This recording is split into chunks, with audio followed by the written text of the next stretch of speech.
J'ai vécu les 14 premières années de ma vie, puis ensuite bon, je me suis expatrié vers la société industrielle, mais je reviens toujours ici me ressourcer. Bon, c'est un petit village qui, jusque dans les années 60, il vivait essentiellement en autarcie, avec de l'agriculture, du petit élevage, puis il y a eu dans les années 60 l'exode rural, et c'est à la même période où la commune Saint-Étienne de Tinée s'est tournée vers le tourisme en développant Oron et puis plus tard Isola 2000. Donc aujourd'hui, nous avons une résidence uniquement de résidence secondaire. Nous avons surtout nos bergers qui viennent passer l'été ici avec leur famille. Et puis nous avons des retraités dont j'ai la chance dans 15 jours de rejoindre leur club. Ouais, c'était en 1980-82. Les gens de Roya n'avaient pas la télévision, donc avec Paul Ollier à l'époque maire, nous avons implanté un relais de télévision. Bon, évidemment, ce relais nous a donné quelques difficultés parce que nous avons dû l'implanter un petit peu dans le parc, sur une commune voisine. Enfin, aujourd'hui, il sert bien. Il a surtout servi aux gens de Roya, car je considère que les gens de Roya avaient droit aussi à accéder à la culture, au divertissement. Et donc, ce relais de télévision, il sert bien aujourd'hui. L'été, il y a surtout des randonneurs, donc on va parler de ce gîte d'étape, j'espère. On est là pour ça. Tout d'abord, pour ce gîte, je voudrais rendre hommage à notre ancien maire Paul Ollier, car dans les années 70, ce gîte d'étape, cette école communale désaffectée a été transformée en gîte d'étape pour le GR5. Et je pense que ce fut une idée intelligente, et sage et même salutaire, garantissant par là même l'avenir de ce hameau. Car dans les autres hameaux, la plupart des écoles communales ont été vendues à des particuliers. Elles deviennent par conséquent des propriétés privées et échappent totalement à la collectivité. Heureusement, ce GIP est resté à la collectivité. Donc il avait été restauré. Il y a eu plusieurs gardiens pendant plusieurs années. Mais en 2000 à l'occasion d'une réflexion sommaire, il y a eu un incendie, il a brûlé. Et donc, arrivé en 2001, avec la municipalité de Pierrebrun, nous sommes attachés à le remettre en service. Donc nous avons fait un projet, nous avons fait financer, mais il est resté fermé pendant 3 ans, ce qui a beaucoup pénalisé le GR5.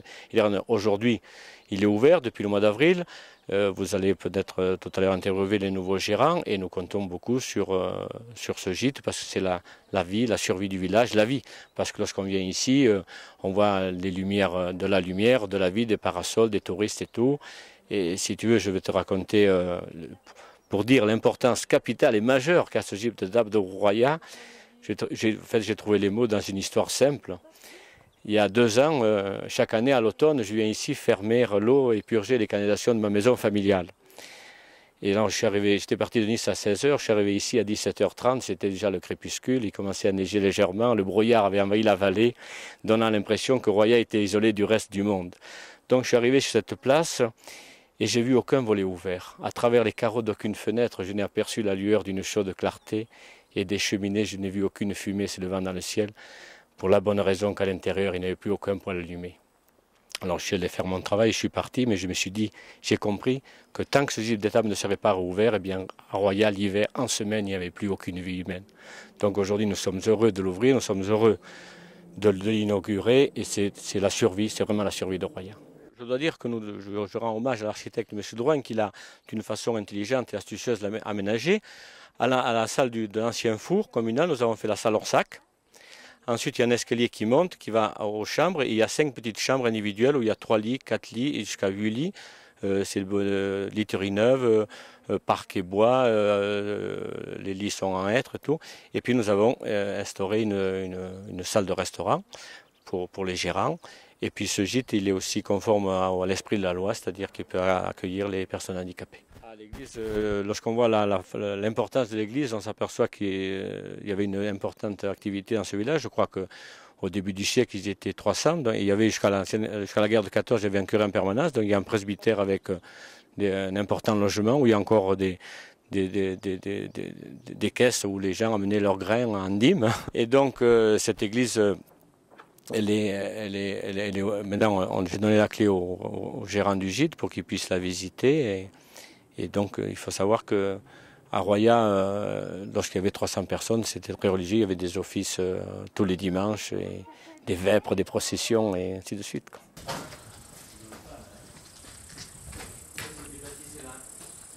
Tous les habitants de Roya ont été baptisés là. Et j'ai eu la chance aussi d'y faire baptiser mon petit-fils en 2002. Donc nous avons fait une belle cérémonie dans cette église. J'ai pendant longtemps servi la messe et j'étais avec un collègue qui avait le même âge. Et ici, tu vois bien, il y a 2 lettres, A et M. Lui s'appelait André, moi Marcel, donc chacun se mettait à son côté. Et ici, à gauche, chaque hiver, nous allions en cachette couper 2 sapins pour pas que le garde nous pique et on faisait la crèche. Oui, il venait faire le catéchisme, puis on allait faire on allait dans la montagne, dans la campagne, faire on appelle des séminaires, des retraites pour réfléchir. T'as les chasubles, t'as tout là. T'as encore les tenues là.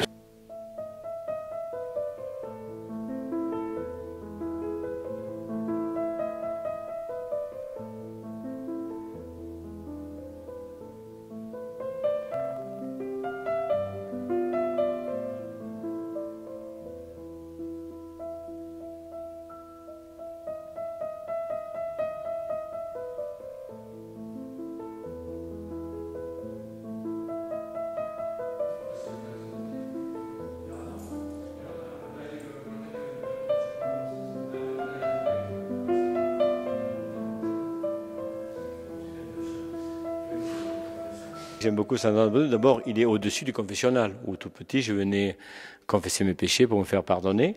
Et lorsque je perdais mon bâton de berger ou ma besace ou ma musette, je venais faire une prière à Saint-Anne de Padoue et puis je la retrouvais.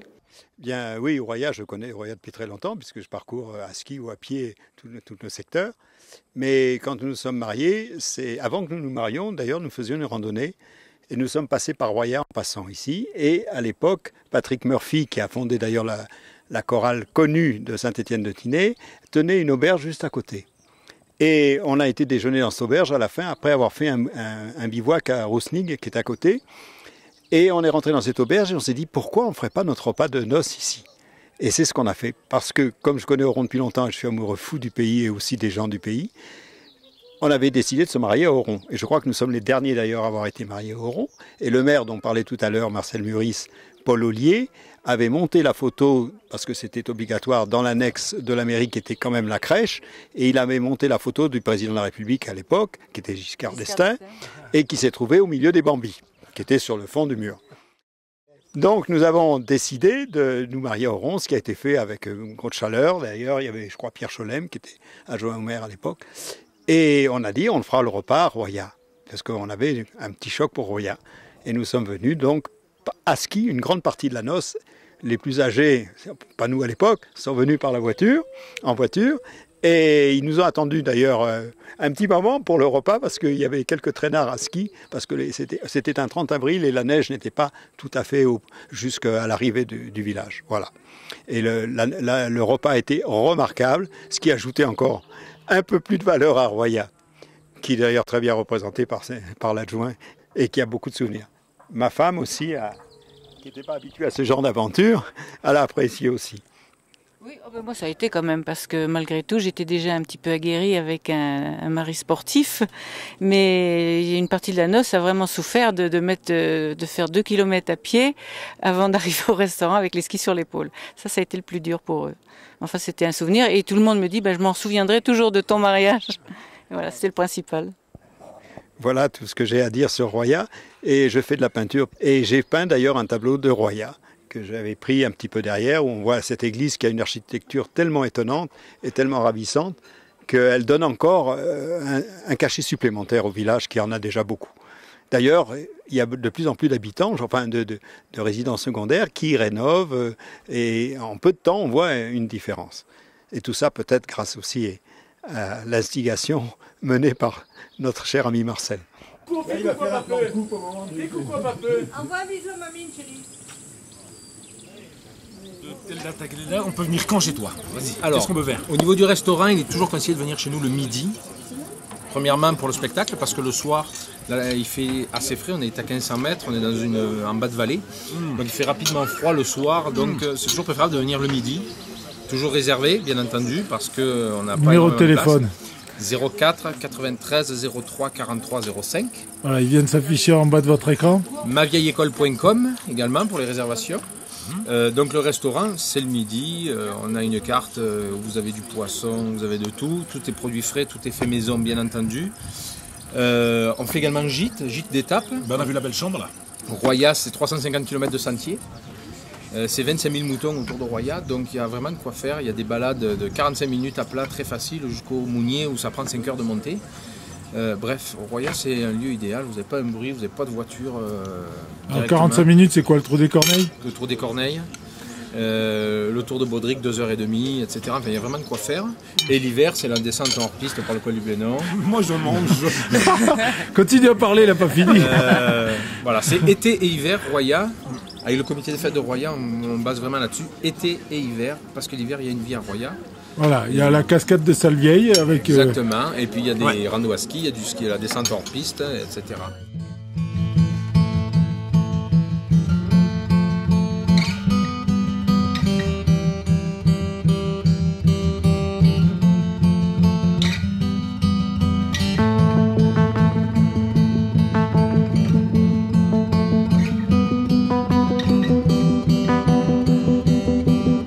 Les bergers sont dans notre environnement très utiles et aujourd'hui ils ont quelques difficultés avec le loup et c'est un problème difficile.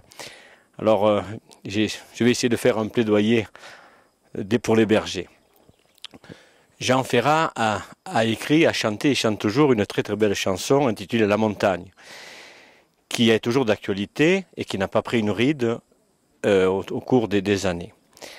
J'utiliserai ce titre pour dire un peu ce que sont nos bergers, sous une forme de poésie un peu, même si je ne me prétends pas être poète. Je dirais qu'elle est belle notre montagne, lorsque par un beau matin d'été, sur la ligne de crête de l'horizon bleuté, le soleil apparaît pour répandre ses perles jaunes sur les verdoyants pâturages de nos vallées. C'est le signal pour notre pâtre et son chien de laisser partir le troupeau de l'enclos. Le troupeau envahit pacifiquement et harmonieusement l'alpage, se faufilant à travers les sapins, les mélèzes et les bouleaux, qui leur envoient en écho le concert de leurs clochettes dans ces prairies parfumées qu'apprivoise la pente jusqu'aux lèvres frivoles de nos torrents et rivières.